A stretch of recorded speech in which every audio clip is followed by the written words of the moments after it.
like to thank you for that. I also was wondering what you guys would like to see happen in Darfur and how students can help them. Questions on Darfur, and this is an issue that I've kind of jumped into in the last 2 months. I have a new subcommittee, Human Rights and Law Subcommittee of Judiciary. Our first hearing was on genocide in Darfur. We estimate somewhere in the range of 200 to 400,000 people have been murdered in this region of Sudan, strictly for their ethnic identity, their religious belief. It is a genocide, and it's in our time, and there's no excuse. I disagree with President Bush on many things, but I will tell you, I applauded him when he announced it was a genocide.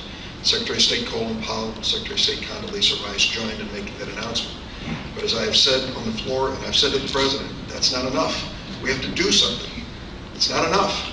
He said, not on my watch, he wrote down in the margin next to this Darfur situation. And I told him, your watch has 1.5 years left. If we're going to do something, we have to act. There are a number of things we can do. We've had several meetings yesterday. We're talking about the fact that Sudan's largest export is oil.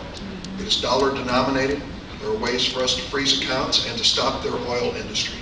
It is harsh, it is dramatic, but it's the only way to get their attention. We need to bring in UN peacekeeping forces that can protect these helpless, innocent people who are being killed and displaced by the millions to Chad. Senator Obama visited Chad to one of these refugee camps, and I hope he'll say a word about it.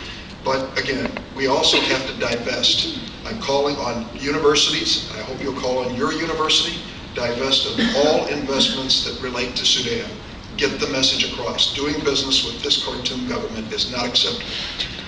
There have been some universities, Northwestern is one, stepped forward and said they would do so. And then there's been another university in our state that said publicly they won't do so. And I think they're wrong, but that's what students can do. Then we have to ask ourselves the personal question. Let's go back to what are we going to do? When I made this announcement, somebody looked at my mutual funds. My wife and I have 5 or 10 of them. They said, one of those mutual funds owns part of PetroChina, the big Chinese oil company in Sudan. I'll sell it, and I sold it. Didn't hurt our portfolio that much. But the point I'm making is we should take some personal responsibility in that too.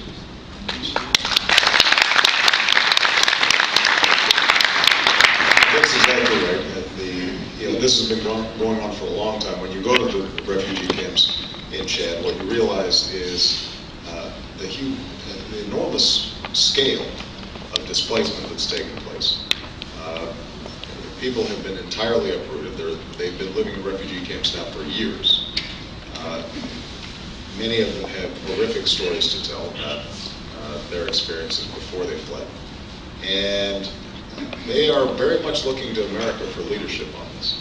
What can college students do? I think constantly raising awareness among college students, making certain that you are contacting your legislators and saying this is a priority item and I will be voting based on whether or not I see you acting on these issues.